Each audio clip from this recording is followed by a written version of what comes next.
What's up, everybody? Gibson's Lawn Service checking back in. I do believe we're going to have an early spring. And here's what I mean. Because, see, I was planning on leaving this job first week in March. But I've already talked to a couple of my clients. And some of them is really ready to get started. So, I'm going to probably leave the last week in February instead of leaving the first week in March. I'm going to just see. Because, see, the grass here, it's been in the 70s down here. Where I'm at, it's been in the 70s. And honestly, if we get a good thunderstorm and then it stay in the 70s, this grass gonna start jumping back up out the ground. Because I have a few, like I said, I have a few clients, they're already ready to get the ball rolling, but it's just not enough to just full blown go ahead and quit. So, I need to turn right here. Kind of lost. Okay, I know where I'm at. So yeah, I think man, the season gonna start. We're gonna have an early spring, and I was looking at my books. On everything. So far, everything is turning out pretty good. It's everything flowing pretty much how I want it. But I know we're in the first week in February, but I'm about to send in a quarterly tax payment. Now look, check this out. I was watching another guy's video. And he was explaining some things, you know, he hasn't been in the business long, this, that, the other. And what I'm seeing is, see, when you're in business, man, you have to grow according to your comfort level. But I've always said, man, you grow better when you step outside of your comfort zone. So,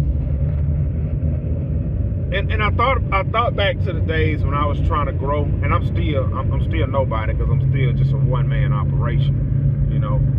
But I remember it was a time I used to dread tax season. Like now, as long as I make estimated quarterly tax payments, I don't have nothing to worry about because I know X amount. I know around the amount I would owe.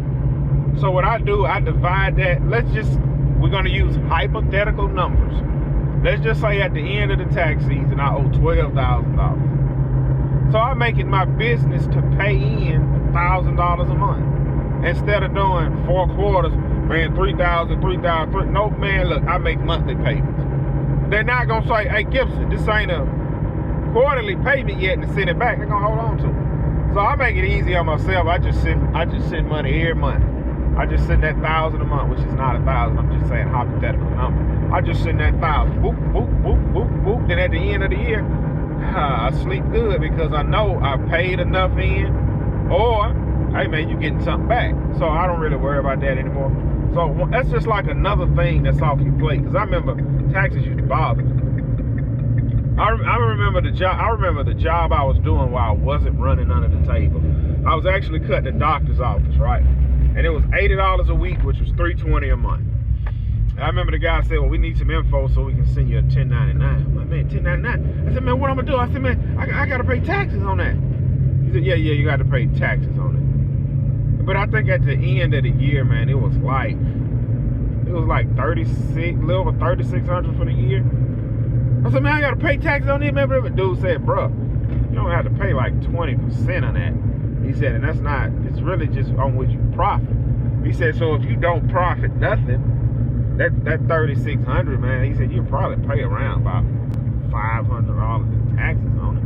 He said, but once you do your write-offs, man, you probably gonna have to pay them about $300 some in taxes. And I still didn't want to pay it. Now, man, listen, I'm paying, I don't mind paying taxes. That's part of business. And when you go and get a loan, now see, you pretty much get a loan for anything. You need a vehicle, you go want to buy here, pay here, place, they give you a loan. You go buy a mower, a boat, buy here, pay here, they give you a loan. It's when you start wanting to buy a doggone house, they're going to want to see 2, 3, 4 years of tax returns. They're going to want to see, hey man, this man is a, look, it's easier to get a loan when you got a job versus when you have your own business. Like if I got a job and I want to buy a house, man, look, I'm about to bring you these 2 years of W-2 incomes. When I bought my house, this is what they told me. I think they didn't even want to see 2 years. They just wanted to make sure I had a job They wanted to see my last year tax return because I was young. I was like 23. So they wanted to see my last year tax returns. And then this is what the lady told me. She said, until we close on the property,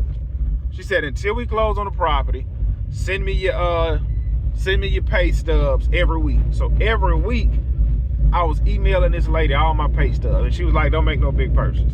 So they seen I had X amount of dollars in the bank, and I was sending them my pay stubs every week. Look, somebody calling for work. I gotta go.